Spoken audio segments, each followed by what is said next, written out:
Stream is live, Dave. Excellent. Hello and welcome to the Transfer Podcast, our first live YouTube broadcast. Myself and Dave here doing the transfer show for Anfield Index, and we're very excited about the show to come up because you know us. It's a little bit early in the day for all this crack, but me and Dave can't help ourselves. And if there's anything worthy of a bit of transfer gossip, we like to talk about it. And we know you like to talk about it. So stop lying to yourselves and let's just revel in some transfer chat.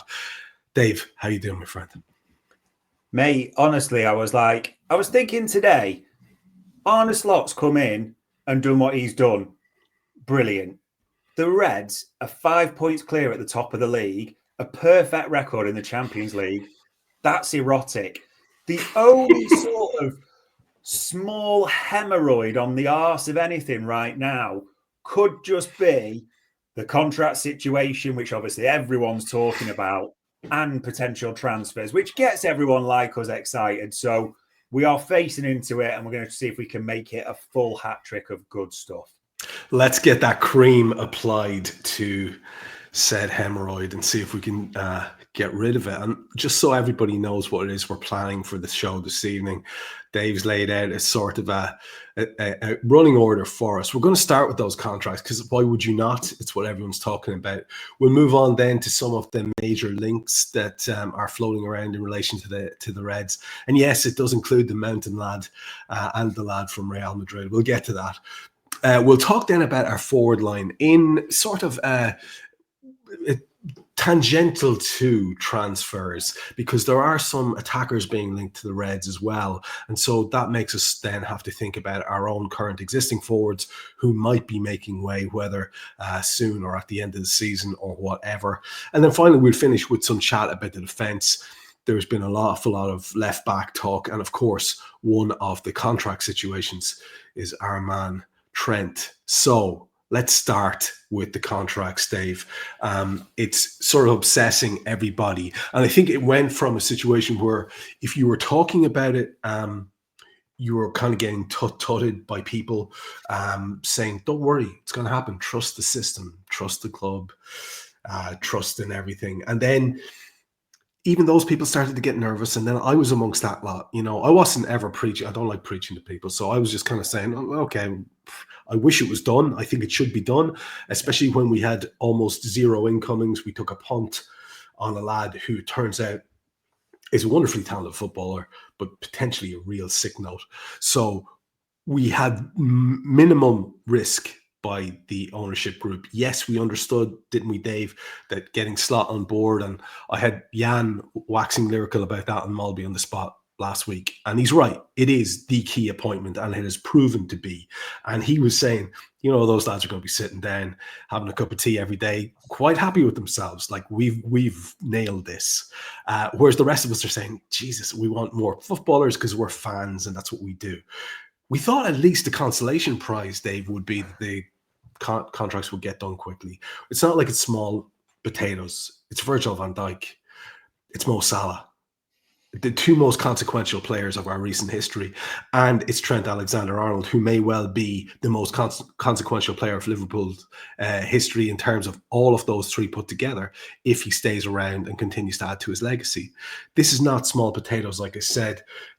It feels to me like there's a bit of progress being made with some of them. So why don't we start with the one that you feel is most concrete? And I think it'll be the one that will be least surprising to people, because we've heard several little bits about it that have been quite positive. Let's start with Virgil van Dijk, because it does seem like there's progress being made there, and it's a matter of dotting I's and crossing T's, or at least that's what my hopeful brain is telling me, Dave. Seems crazy, doesn't it, that on the very last show of last summer, we said at least as we steer towards the next ones in December, Christmas, around whenever it would be, at least we'd be talking about the contracts as a positive and a lift. And nada. But trying to give a bit of hope without killing the audience straight away, Trev. We've been doing the normal thing, asking around, doing all the bits we can. Virgil van Dijk does seem to be sort of the closest one. In fact, from sort of haranguing, asking, messaging, chatting to people, all those types of things, all the suggestions are pretty much unanimous across the board. And I'm going to use that word because I'm not going to use it with all the others, and I'll explain why. But unanimous across the board, this seems the closest, that pretty much a few people are saying, yeah, this is going to get done. Simple as that. So it's done when he's signed. It's done when he's doing the Axeline and we're doing the presentation. But in terms of the info that we're getting, Virgil very much seems to be the closest, as it were. Now, I'm going to poke at you a bit more about this because I do want to find out if there's any specifics in terms of what you've heard, because I heard some things that were, to me, sounded like spoofery. It was people saying things like he wants 3, the club are offering 2, but it looks like they're going to be able to come to some sort of arrangement, that type of thing. So that's where I want you to drive the bus in a second. But first of all, before you do that, let's, because this is a wider ranging chat here. People understand we're going live. You may see I've forgotten to remove my coat. I'm just in from work, so people can get the opinion that this is, we're actually doing this on the fly, but we have given it some thought. Of course, Dave has in advance. So I just want to get your take on why you would be optimistic about Virgil, and more to the point, like, what are the alternatives for Virgil? Because when it comes to talking about Trent later on, the alternatives are plain as day because they have been writ large all over the media, and they are in the form of a white shirted club that nobody can really say no to, it appears. So, but with Virgil, there's a world where he signs for Real and they're delighted to get him. But does it seem likely to you? Because to me, I feel like this is a guy who came into his own fully as a footballer and a world star, wearing our crest, and now he's the captain of the club. I don't see a way that he leaves if he gets something close to what he wants. That's where my optimism comes from, Dave. Yeah, I mean, the first part of that, I've seen reports on this, and I've seen journalists saying it, and even Carragher mentioned it about, well, he's of a certain age, so his options are limited. I mean, what are we talking about? We're talking about the world's best centre-back on a free transfer, Trev. That's what we're talking about. And yes, I know his age will play a part, as in that will come into the thinking, but exactly as you said, I mean, look at all the centre-back issues the likes of Real Madrid have right now. I mean, name any of the big clubs on the continent and tell me who wouldn't want Virgil van Dijk in their team. I just think, for me, that is absolute nonsense. I don't buy into this. Virgil's options are limited. There would be a lot of clubs on the continent and around, but let's be honest, Premier League as well, that would like Virgil van Dijk in their team. Make zero mistake about that at all. The second part, which I think is quite interesting, from all the suggestions we've got, it's not about money, it is the length of contract and that discussion. And this is the bit where we always say, we tell you what we know, sometimes we don't. So I'm not going to say here, I know it's he wants 4 and the club are offering 3, 2 and 1. That all we got told when we were haranguing people was the length of the contract is part of the discussion at the moment and finalising that. But there does seem to be a suggestion from everyone we're talking to that there is confidence around that ultimately. So in terms of where we are most hopeful at the moment, and we can only base it on what we're told or what we can find out, Virgil's probably top of the confidence tree right now. And with those little snippets going around, and it's, it's come from various little places, you'd be confident enough. And, look, it's playing silly beggars to be doing your amateur psychology, but this is a happy camp, and you can't fake that crap. You just can't.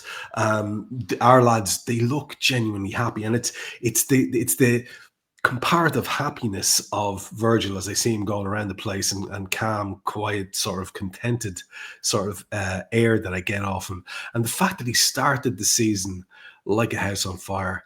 That's really helping me think this is going to get done. And these same parameters extend to our second port of call for discussion here, which is Mo Salah, who is already throwing out numbers that are outrageous and that are, comparable to anyone across the continent. He is getting himself into brackets with Thierry Henry and the likes. He is looking like he could be what I've always suspected he really would like to be, which is, you know, an all-time Premier League record setter in X, Y, and Z category. I feel like that matters to Mo Salah. And the more you see him talk, and most people watching this show today will have seen the recent footage with Kelly Dalglish where he's having a chat, and the lads himself and Allison, and I think it's Robbo, are reminiscing on some big moments in the recent past. And we see Mo happy and content. And just because he won't, you know, go all out and say, I want to stay here for the rest of my life, people think, oh, I don't know. But he looks too contented to me. I feel like he also couldn't probably go anywhere better. Yeah, of course. Would the aforementioned clubs take him? Would Bayern take him? Would Real take him? Of course they'd take him. That's not the point. The point is, he seems to me like a guy who is in the middle of it, building a legacy, not finished it. And that's where my, again, optimism comes from. And again, I could be seeing that with rose-tinted glasses. I think I possibly am. I think I might be seeing what I want to see. We're all guilty of confirmation bias. I watch interviews like that and I say, that guy, he just looks content and I feel confident about it. Now, spoiler alert, I don't feel that way about Trent currently. But for the Mo conversation, do we have any specifics at all? Because this one is as vague as hell. And we saw his pal, an agent, Rami, coming out again, and he was making it his business to connect with various fan media and saying, look, I just want it out there that nobody knows anything, which is, of course, always my default setting with transfers. Yours too, right? We come on here and go, nobody knows anything until we do. And if we do, we'll tell you. Where are you on this? This one, I actually agree with you wholeheartedly. From everything I'm seeing, and even that roundtable discussion thing, which was brilliant today, by the way, but the interview we've seen after the United game, the way it's reported, I think everyone believes, or most people, it's fair to say, believe Mo Salah wants to stay at Liverpool. This is a happy camper, as you said before. This is an elite player who's the world's best on form currently as well. I mean, all the stats show you, and his stats show you he's the best almost ever he's been. You know, he's 67 minutes per goal or assist. His best ever season on that so far. It just, everything works that way. This is a tough negotiation. That's how Liverpool see it, is what we've been told, because of how much Mo Salah earns. I mean, people quote that 350 grand a week figure, don't they, Trev? But that is Mo's base salary, with things like the add-ons, the bonuses, etc. As a Harvard research paper showed, Mo Salah earns over £1 million a week at Liverpool Football Club. That's not a secret, that's known. So that is a big financial outlay. Pay it. Do not care. This is an elite player. You see his mentality, his ability, everything we're seeing is elite. I don't really want to use another word for it. You've just got to pay and get it done. In terms of the latest we've got from sort of asking around, they're definitely in talks. The club are definitely in talks with Rami, Mo Salah. A little bit on Rami, because you saw him retweet the whole nobody knows. From all suggestions, that was aimed at our good old friend Florian Plettenberg, who released his little tweet, didn't he, to say, oh, Liverpool and Mo are talking, but they're miles apart. I mean, of course, a Bundesliga pundit who's in a German Bayern Munich's back pocket would, of course, have the scoop on Mo Salah at Liverpool and all that. So that was where we're understanding that was directed. And Rami's kind of right, but maybe not in a bad way. Rami plays his little games a bit, doesn't he, Trev? And that's not always a bad thing, because sometimes Rami is usually playing his little games when we're in the business end of discussions, aren't we? So usually you hope things are just progressing. And again, maybe that's a false hope, but that's the hope we're all building it on, and the hope that Mo Salah clearly wants to stay. The only sort of other factual bit we've got in regards to Mo Salah's contract negotiation, Adidas has come up as a discussion point, because naturally they'll move to Adidas, don't they, for next season? They're currently with Nike. Mo Salah is an Adidas athlete. So that's become a bit of a talking point in the contract negotiations, is what we got in the last few days, that almost Liverpool suggesting, well, you can kind of do like more of the marketing and the promotion for free, Whereas Mo Salah's along the lines of, well, no, you should still pay me what you pay me like the night deal. Let's, and all this. To be honest, do we really care, Trev? Just pay him what he gets under his night deal. Basically, this is the player that elite. I know we're saying Virgil is the best in the world central defender. Not disagreeing with that for 1 second. We stand by that. Mo is an attacker. Mo's mentality, as you saw in that round table thing, is just absolutely sensational. It's almost, for me, of the belief, you can't buy that. You can't replace it. What you would want to do is keep Mo, then get someone in who you feel could be the next Mo to study under the current Mo, so he becomes the next Mo. So hopefully, if Dickie Hughes is watching, I said Mo enough that you will just get a signature on a piece of paper. Don't worry about the numbers. Just get a signature. We'll deal with the rest later. But it just has to get done, Mo Salah. And I've been on shows and I've hosted, and people will know, say, oh, you've heard people talk about 2 years, 3 years. Everyone's got their opinion on that. If it takes 3 years, so be it. I don't personally believe there will be a decline. If there is a little bit, so what? One journalist made a really good point today as well. If there is this decline, say it is 3 years, and we're hypothesizing a bit here, Trev, we know this, but say it is 3 years and we do see a decline in the third year. Do you think someone with the mentality of Mo Salah is going to want to stick around and be a bench option? No, if there's a year left on his contract, he will be pushing like, no, I'm Mo Salah, I'm first teamer. He's not going to, so they make that money back anyway. So whether it's 3 years, just get it done.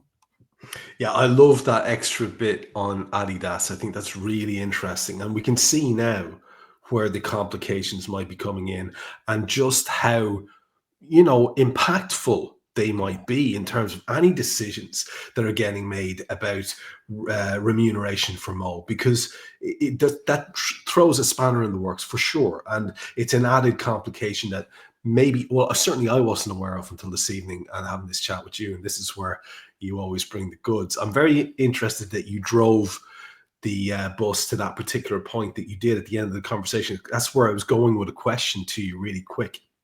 Because a lot of fans, of course, are amateur accountants. A lot of fans worry about FSG's money like it's their own. A lot of fans then, if they hear someone like myself saying just pay the money, think, well, that's incredibly naive, and you do not understand, football economics.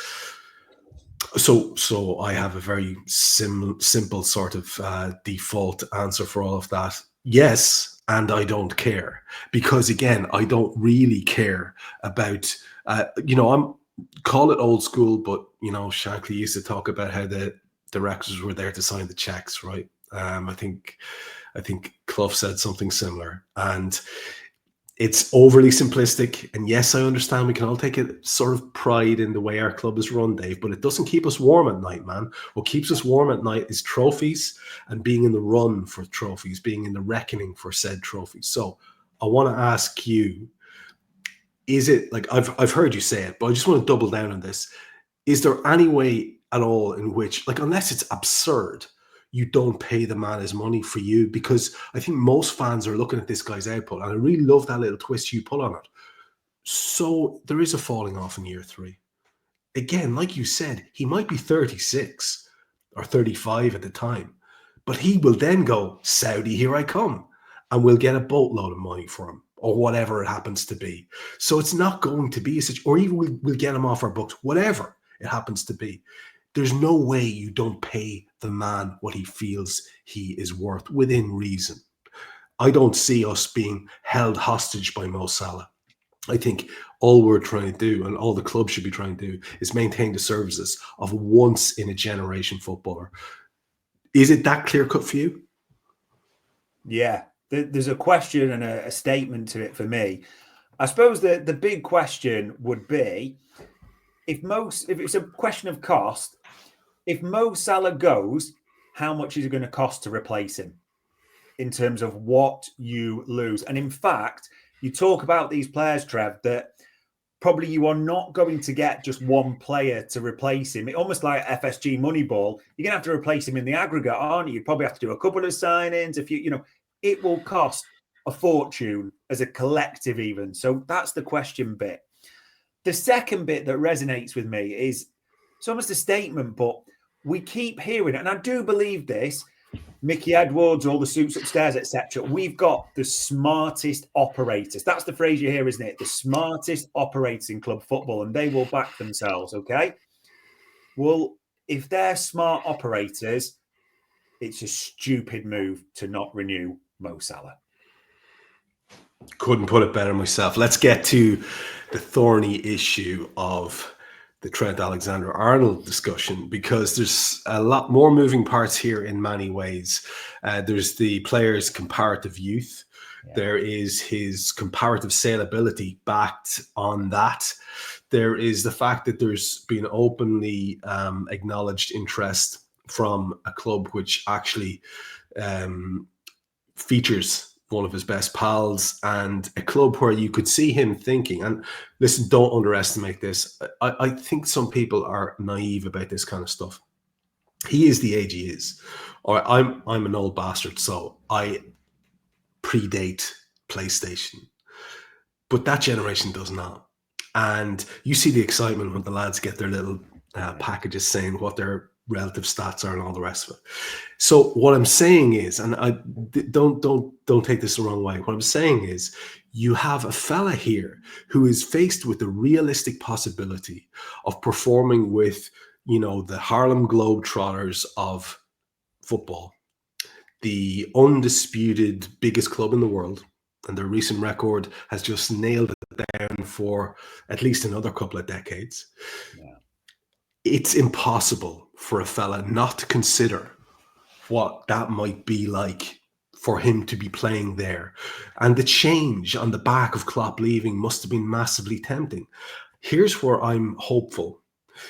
A lot of the conversation was around the idea that these guys wanted to see what Arne Slot was going to be like. They wanted to see what life was like on Arne Slot. Read the comments from Robbo today. Read those comments.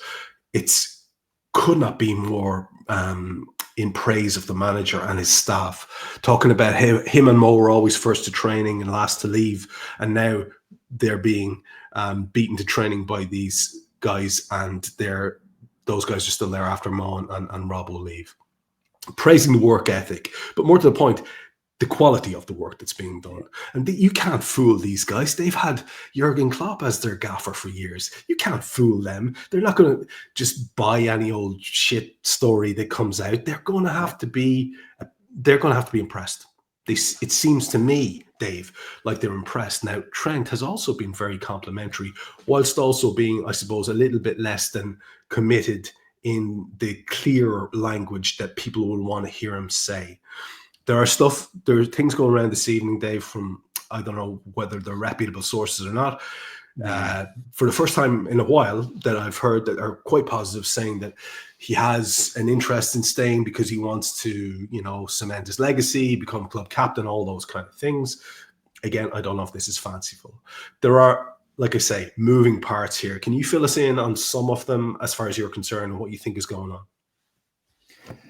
Yeah, it really is. And I don't want to say now or never, because with the talent as good as Trent's, you know, there'll always be options if he ever wanted it in the future. But it does kind of feel like the pivot point, doesn't it, in terms of the time left on the contract, where he is in his career, the way things have changed. And we have to take our Liverpool hats off for a second, Trev, and be completely honest. Of course, any offer from Real Madrid and playing with his pal and all the stuff that we know, people, of course it's going to divert his eye. There's no two ways about that. You can't pretend anything different. Like you said, the big hope is he seems to be thriving more than ever, especially from a defensive side under Arne Slot. You've heard Trent talk about, you know, the coaching, the way he's developing. Interesting that bit where he's almost given Slot carte blanche, as he said the other day, you know, to be critical, really try and develop me as a player. So there's so much that you're thinking that's good. And again, you were right the way you phrased it. we can sometimes hear what we want to hear, but, it's always good to try and give the full context on it. Going to be deadly honest on this. I've heard the opposite from people that I really value or trust or we get info from. And honestly, now there's a bit to this, because one of the people that, we get info from and we're very reliant on did say, confident, yeah, all the suggestions are there talking, there's an open dialogue, confident. Confident can't sign a contract though, can it, Trev? That's the thing as well. It doesn't mean it's a wrong assessment, but that's the little bit, okay, that's confident. The other side is, as you know, another person who we get good info from was saying that there was a huge offer made to Trent Alexander-Arnold that wasn't accepted. That doesn't mean, just to be clear, nothing's been broken off, all this, blah, blah, blah. But there's nothing like that we have that's close. And by the way, as we said before, that is just the info we got. I would love nothing more than, almost as we're doing this pod, there was breaking news that he signed. But Trent is the one that, I suppose, and you ask me, but for my personal opinion, it could be 2-2 and getting 27. Every single stack of chips is on Trent's side of the table, because ultimately Liverpool cannot let a £150 million asset walk out the door for free. From a pure, if you're talking pure money, as we said earlier, that's the money element, which means, yes, you're trying to negotiate, haggle. I get all that aspect, but if you have to pay him a bit more than you want to, so be it. I honestly just think this is a situation where everything is in Trent's sort of atmosphere. He will decide what he wants to do, won't he? If he wants to sign a renew at Liverpool, he will sign it. If he wants to go and test himself in Madrid, he will have that offer. It's also the toughest one to predict, because you've seen the media briefings and obviously from the various journos that we talk to, Trent and Liverpool are very much keen to keep everything under wraps. So I don't think we're going to get maybe too much breaking until it just breaks one way or the other, shall we say, Trev? So this is the one that I'm just going to be honest, we didn't really get a real read on it, bar the two contrasting opinions. So in summary, not a fucking clue. I mean, fair, right? Because nobody does. To echo back to the William Goldman assertion, nobody knows anything, until we do. But I'm going to push you on it again, because I want your gut feeling on this, like I got from you on the other two as well. Because my gut feeling on it, I can't trust it. I can't trust it because I really don't know. I find Trent's poker face on this, the overall output of what he said, to be very difficult to read. I also feel the temptation is on a different level than it is for the other two, because for the other two, I think it would be primarily financial. For Trent, there's a different aspect to it that we have to factor in. And like I said, we can't be naive about what it would be like to be in that generation and getting the opportunity to play with Mbappe and his big mate Jude. We can't factor that in. What I do want to know, though, is what your gut feeling is as to whether it gets done. This is not to put you on the spot like Brian Moore and Kevin Keegan all those years ago. I just really would like to get a feel from you where it is, because I think at the end of the day, if I had to roll a dice, and I'm not really much of a betting man, I would say all three stay. I don't know why that is. It's just a feeling I have. With the other two, I'm confident. With this one, I'm not, but I just think overall the package might be, we're really into this Arne Slot era, and maybe there's been enough on display, enough impressiveness on display to convince them to sign those contracts. And Trent will know that it's not over for him. 2 years' time, he could go anyway. You know what I mean? Mm. Yeah. And listen, this is my opinion, so it doesn't really count for everything. Everyone's got one, haven't they, as the classic saying goes. If I had to bet, like you said, to give that analogy, Virgil, yes. Mo, yes. Trent, I'm not confident on this one at all. And I'm desperate to be wrong like you. We all, of course, we want all three to renew. But if you're asking me honestly what my gut is telling me now, which doesn't mean much in the grand context of contract renewals, I'm struggling to see Trent as it stands. I think that's fair, and his status as the most saleable asset is a huge factor in this regardless, when we are supposed to believe that our lot are ruthless business people first and last. So it's worth thinking about that as well. Perhaps the era of sentiment did end with the Kloppo days, so people might want to consider that too. Okay, we should keep moving, because if we don't, we won't get through what we want to talk about. Let's get to some of the tasty transfer tales that we're hearing. And there are two stories in particular that I want to talk to you about. One is obviously the previous flirtation with Zubamendi, and whether or not you think that might be rekindled, or whether it has been, or whether there's anything going on in the background. In fact, I think you might have some news for us about that player in another club. And then, of course, there was all these Tchouaméni stories. Again, I'm never sure how fanciful these are. You know, the origins of them are always a little bit, well, do I trust this? Do I trust it or not? Both of those would be pretty monumental signings. Either or would be pretty much in exactly the bracket that we were looking for, that would really make a difference to our team, and especially that midfield area that we all have. I think everyone, bar the most sort of benighted souls who are just trusting everything, for the cause, are clearly of the opinion that, yeah, we've been chasing a defensive midfielder for a few seasons. Chances are we really could do with one. And the other one, of course, is the idea of the left-sided defender, whether someone who can play centre-half or exclusively full-back, or a combo of both. Let's start with the midfielders, Tchouaméni and Zubamendi. Tell us what you know about both of them, and if there's anything at all that's tangible there in terms of January to come. I tell you what, Trev, David Ornstein and Miguel Delaney really pissed me off today, because you saw I sent it to agenda right at the start of the week. And I was like, right, we've got a bit of stuff, we'll go into this. And then the two buggers went and wrote about it today, didn't they? Specifically Zubamendi and those situations. So, yeah, I don't think it's kind of will be a massive surprise to anyone. Is Liverpool have kept good relations with Zubamendi's agent, sort of that channel open. Liverpool still very much like this player. And there's also the element that everyone was like, okay, what's going to happen? And it would die when he signed that new deal with Sociedad. There's been no new deal, hasn't he? And even people are looking today that Sociedad's sporting director is set to go as well, so that, you can read into that. We don't know if it's linked, but there's a lot of things going forward that way.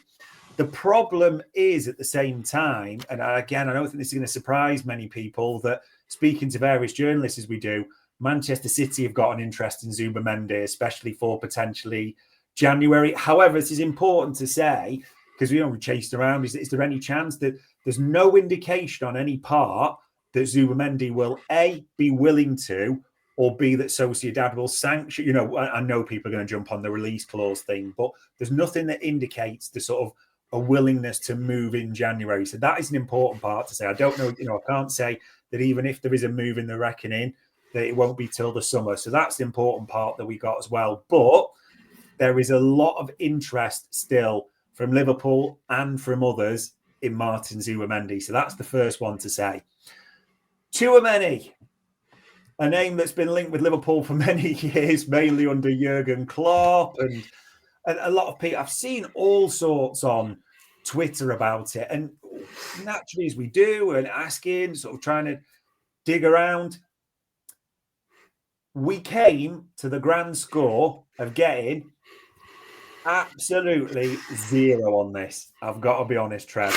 If it is happening and there is something there at all, we know absolutely zero about it, because from everyone asking around and all the things we did, this feels like one of those ones we called in the summer a manifestation style signing, if you know what I mean. I think it kind of came from a link and all that type of thing.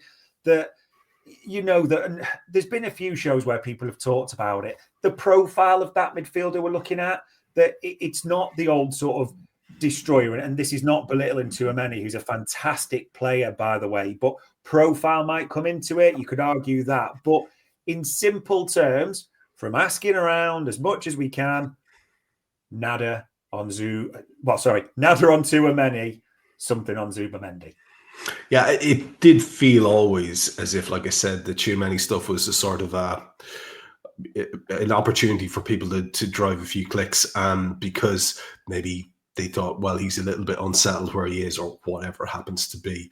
And when you've got a squad the size of Real Madrid's squad, there's always going to be someone who's on the outs, right? So then you look around and you go, well, Liverpool could do with a player, and they were chasing a midfielder. So it always seemed a little bit fanciful to me, that one. And like you say, if there's not even any smoke, then we can, I think, pretty happily extinguish the fire on that one. The fact that the Zubimendi thing lives on is not going to be a surprise to anybody, because it was such a close run thing that, given that the fact that things haven't been exactly stellar since for the player, then maybe you would be, it would be understandable that he might be reconsidering his options. But now that you've mentioned City, that's a little bit of a worry. Of course, a lot would depend, I would imagine, on whether our prissy cardigan wearing pal on the sideline there over at the Manchester City would be willing to stay around for long enough to please Zubimendi, because again, you get sold, don't you, on the gaffer and the future of the club as opposed to what it might be. That's the two big stories that we have been hearing on a regular basis in terms of the midfield. But it's not just midfield, is it? Because we've got two other lines to look at. We'll go on to the forward line, because let's face it, it's a bit sexier. And we have a situation, Dave, at the moment where, so we have a group of attackers. We've got Chiesa, we've got Nunez, Diaz, Jota, we've got Mo Salah, and we've got Harvey Elliott, who's fitting in there now at the moment, if we're being perfectly honest. And now that he's back available to play, it looks like he's back training.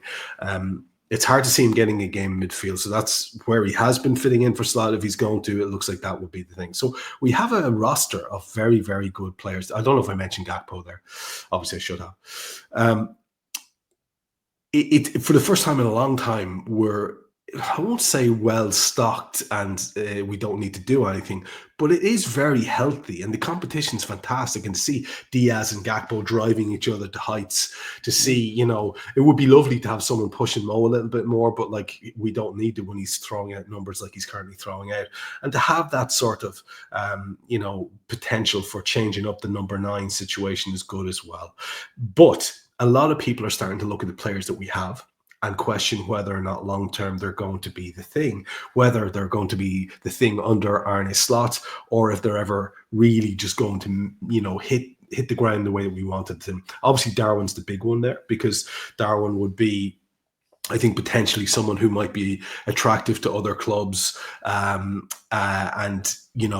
He's a player who divides opinion. He's by far the most popular player I think since back in the day when I was going and watching Liverpool and Robbie Fowler was playing. I've never seen such devotion from the fan base to a player. I swear to God. I mean, some of the best players in the world that we've had, Luis Suarez, Mo Salah, haven't inspired this sort of blind devotion in the ground. Outside the ground, it's a different thing. In this world that we're in here, the online world of unreality, although hello people in the comments, we know you're real. It's a different situation and people are a little bit more critical. So let's talk about who we have, and then maybe by dint of that you may be able to introduce who it is we might be looking at, because there are 3 names that we need to touch off at least.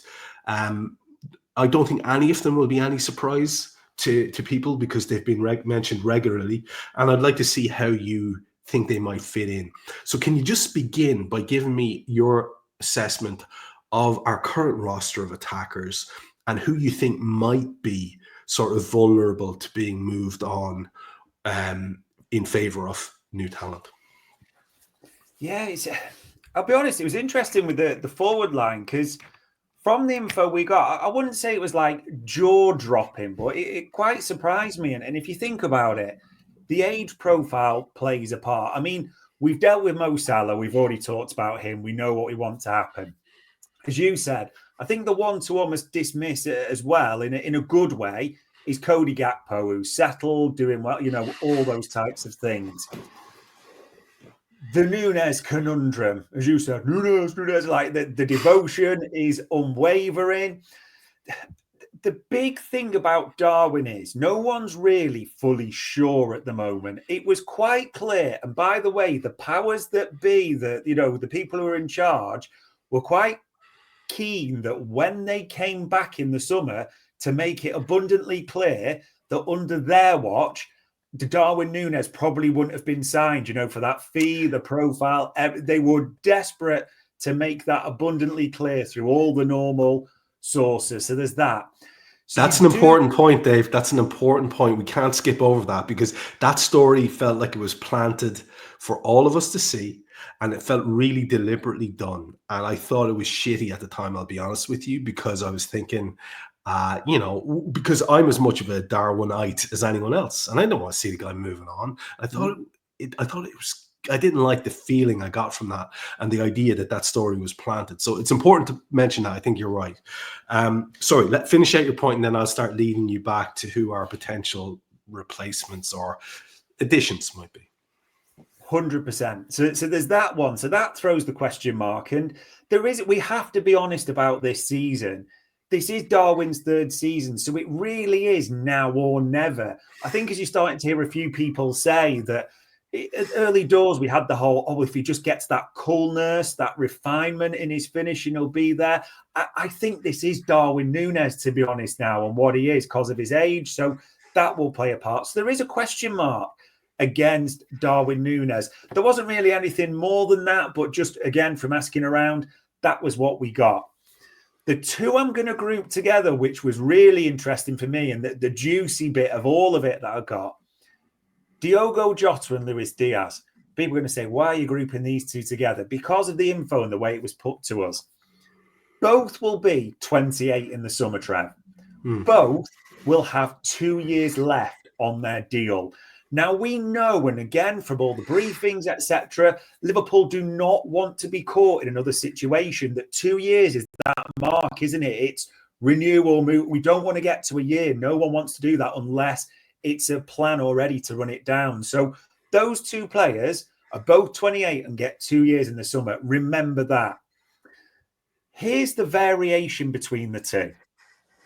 Since being at Liverpool, Diogo Jota had a renewal and a wage bump. Okay? Luis Diaz has not. Now, I know there was a lot of reports suggesting that Luis Diaz was on, I think the rumoured figures are at 55k or something. I won't say paltry because, in football terms it's small, but in real terms, obviously, it's a king's ransom. But the key thing we got sort of in this information was that Liverpool were probably more comfortable with giving Diaz a bump for that reason. And also, if Diogo Jota was going to renew further, let's be honest, Trev, he's going to want another bump, isn't he? So what's he going to want? And the other side to Diogo Jota is, and whether he's just greatly unlucky, whatever it may be, however you see it, Diogo Jota gets a lot of injuries. There's no two ways about it at all. So would FSG, Liverpool, however you want to put it, be prepared to give top money? And the suggestions are Diogo might well be looking for top money as well to a guy that maybe only gets on the pitch between 20 to 30 times a year. We know how good his strike rate is. We know the slaughter, all those types of things. The question mark around Diogo Jota is availability, isn't it? And we've seen that year on year on year. It's that simple. So just when it was broke down to me, that's what I found most interesting. The similarity, Jota and Diaz, 28 in the summer, both of them. 2 years left on their deal, both of them. Jota has already had a bump. In fact, Diaz is only really the attacker in the modern era of the starters that's not had a wage bump, since he got there. They all got it, the original three and all that, Jota. So that's one to keep an eye on. But, and this is me guessing, by the way, because this is what we do in the transfer show, I struggle to see Liverpool, and knowing how they work, being prepared to give both those players an extension at 28 in the summer. It's for people's edification. It's probably worth digging up a tweet by Cybrundus during the week where he outlined the availability. It was a graph, one of those very sort of illustrative graphs, which showed Diogo Jota's availability for Liverpool. Now, I could be wrong, but I felt at the time it was something like 40-something odd percent of the matches that he's missed. That's consequential, and it could have a massive bearing on the decision that you're talking about. Now, let's get to the sort of spicy bit, because there are 3 names I'm going to throw at you. You take them in whatever order you want. But we have seen stories to do with Mbeumo. We've seen stories to do with this Marmoush. I was going to say kid, but he's 25. And we've seen stories to do with Semenyo. I'm interested a lot in all of them for different reasons. I think they'd all be fascinating signings, but you're the man with the inside move. So talk to us. Do you want to start with Marmoush? That's the right place to start, based on the info that, obviously, from asking around that we've got. Liverpool are red hot on this guy, Trev. To give an example of how red hot they are, they're as red hot if you found Kate Beckinsale naked in front of a fire toasting her buns. That's the indication we're getting that Liverpool really, really like Marmoush.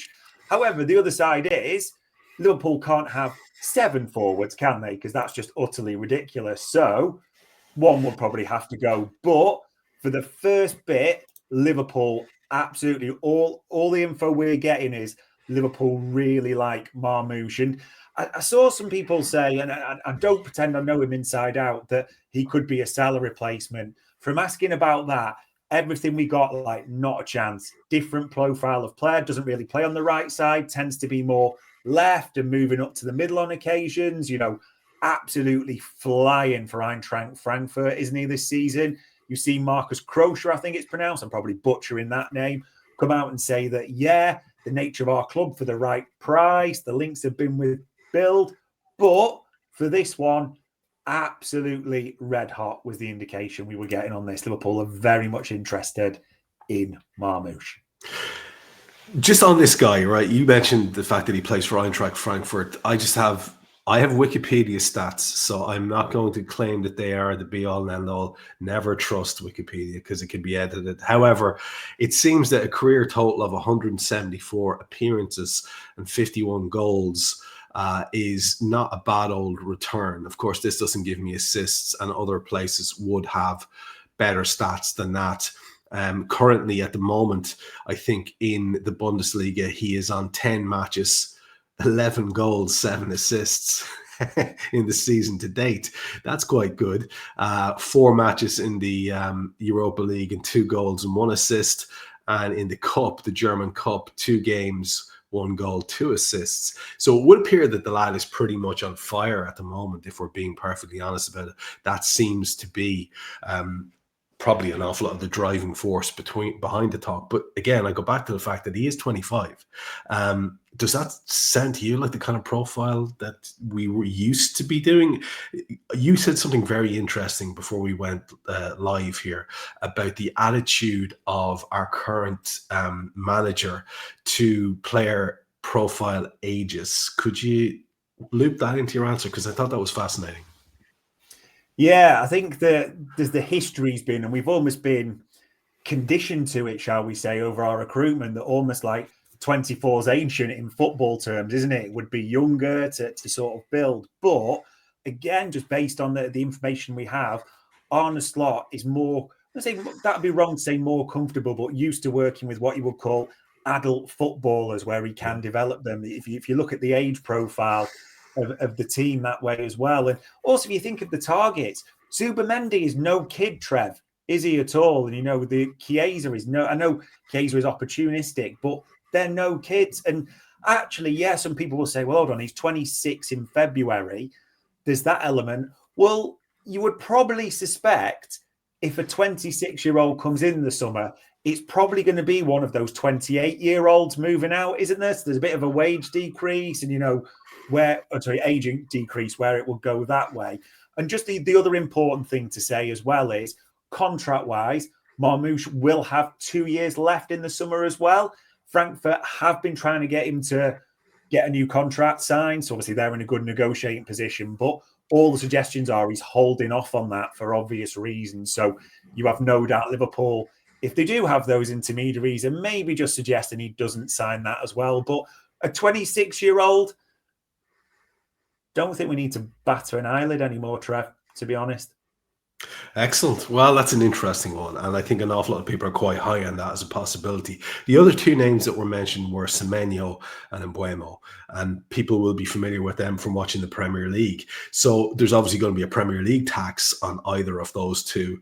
That's how that goes, unless we're lucky enough to be able to take advantage of some sort of weird contract scenario, which you may know a little bit more about than I do. So will you take both of those individually and talk us through those?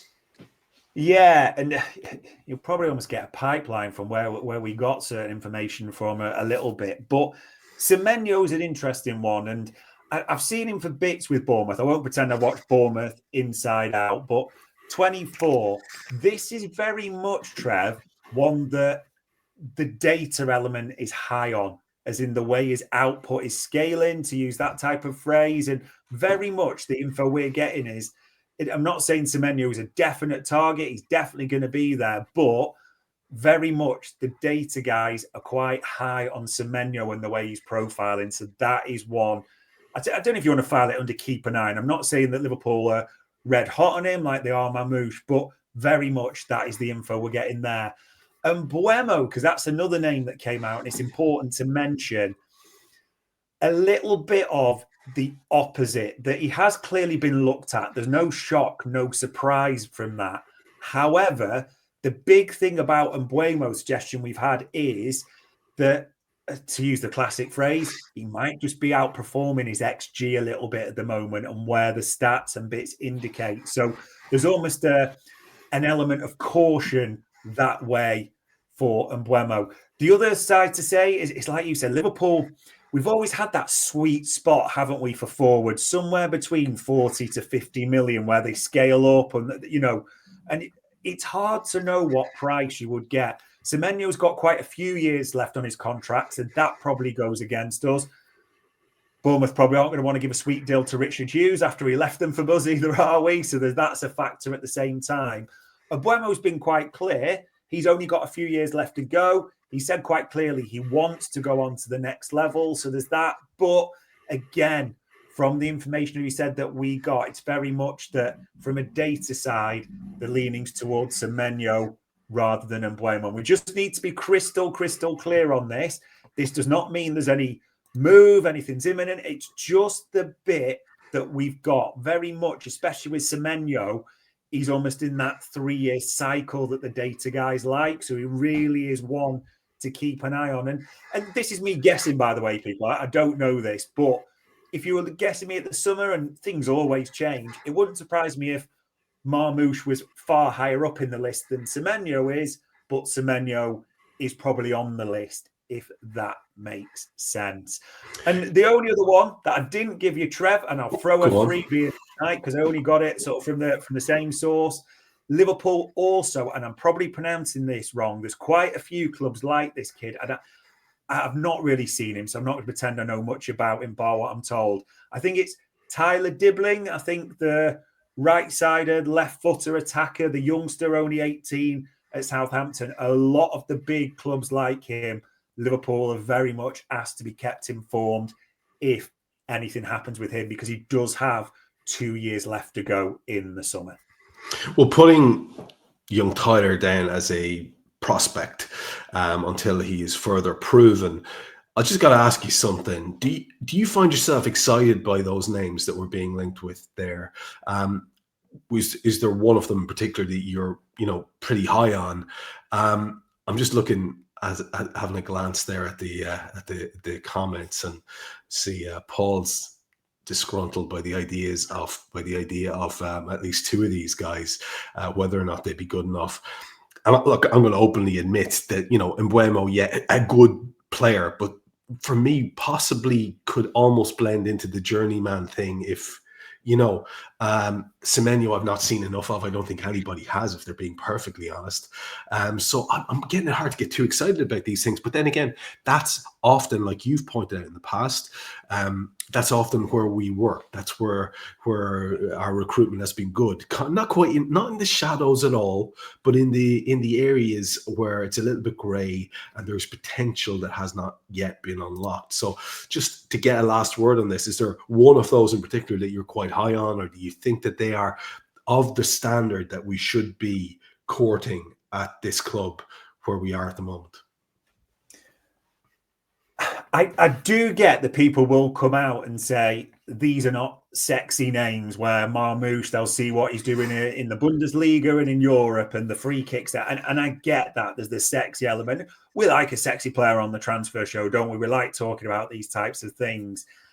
However, I like to think that, and there's been people debating when I'm saying like Liverpool like to feel now with the people they've got in charge and Michael Edwards and how he runs the ship, they are the smartest operators. I know people are going to throw this back about contracts, but I think we have to separate what happened a little bit under the previous tenure as to who's in charge now. The people in charge now, and we say this with all the love, the data guys, the nerds, the laptop gurus, whatever you want to call them. If you're going to get these people back in charge, surely you've got to back them, Trev. So to me, if they believe that the data guys have looked at it and think, no, Semenyo is the next Jota, to go up the level, or the next Mane to go up the level, you've got to back them, haven't you? And if they can, price will play a part in this as well, don't get me wrong. But if they can get it in their sweet spot somewhere around that 40 to 50 million, and they do go supernova that way as well, you've got to back them. We have to be honest, there's been transfers in recent years when probably people have thought, really? And look how well some of them have worked out. So if you're going to give the power and the trust in these guys, might as well back them, eh? I'm fully on board with this, because what's the point? Otherwise, you're either following a model or you're not following a model. And it seems as if we are embarking on a new version of a 2.0 version of what we were before. And, we kind of no choice but to be all in and embrace it. And like you say, if we can dig out a couple of Manes along the way, well, happy days. Let's finish with the left back situation, or the defender situation. And there are two names. We'll just get straight to those instead of having too much extended discussion about our current situation in defence. I think it was quite encouraging for people to see Robbo with a bit of a return to form there recently, who might have been a little bit sort of down on where he was. A very solid display in the most recent game, and that's quite heartening, and long may that continue. So, we don't want to overplay the drama of the situation, but it was something that had been standing out. It wasn't just recently. It's been over a couple of seasons that we've been thinking, well, Tsimikas, Robbo, is that an area we could improve? If Robbo's out, is Tsimikas good enough to come in? And we've seen him do good things too. But overall, is it at the Liverpool level that we're challenging for the Champions League and we're challenging for the Premier League at the same time level? And so a lot of people were throwing around a lot of names during the summer. We actually found ourselves playing against one of them recently, and that was quite interesting. But there are two names that I'd like you to delve into a little bit. One is a one that we've been linked with for a long time. That's Ait Nouri. Is there anything in that? Is there anything extra in that? Anything new in that? And the other is Kirkes, who was a new one on me until you dropped it on me, because I hadn't seen these stories. So can you talk to us about both of those? Yeah, Ait Nouri, it's technically he's got 1 year left to go on his deal, but it's one of those ones where there's a club option for Wolves to go another year. So Liverpool did have a big look at Ait Nouri in the summer for whatever reason that, a move was not made. But again, from sort of chasing that up, Liverpool are still, and I don't want to say because people will jump on this, like they definitely go for him, but they're very much aware of him. And they've even kind of suggested that it might not be in his best interest to sign a contract, for this summer or during the season, if a possible move comes up. So that is an interesting one for me. And it was one that came out a lot during the summer. Kirkes, and we talked about the previous regime, Trev. the info we got that Liverpool had a look at Kirkez, when he first came across from Alkmaar, a bit wet behind the ears, a bit young, a bit rash in his defending was all the info we got. And that was kind of even the feeling last summer a little bit after a season at Bournemouth, that we're still a little bit rash, decision-making was still an element. That was for the previous regime. However, I'm going to be deadly honest, digging around on this sort of over the last week, all the suggestions coming back are that Liverpool well know Kirkez, well know his agents, and are very much being asked to be kept informed of developments on what's happening with Kirkez. And again, there's a few different reports, and people will take the media bits, how they want to. But from digging around genuinely, the bits around Kirkez that Liverpool do have an interest very much. And the only other one to mention that Gary Lineker was the source for that, wasn't he? Where he said Liverpool are very much interested in Murillo. What's that about? Gary Lineker leaving the BBC to become India Kalia's assistant. I'm just going to assume that's his new role going to be going forward, to be honest. Who knows, realistically. But I would kind of ask that as in, like, have you seen what Lineker's been saying?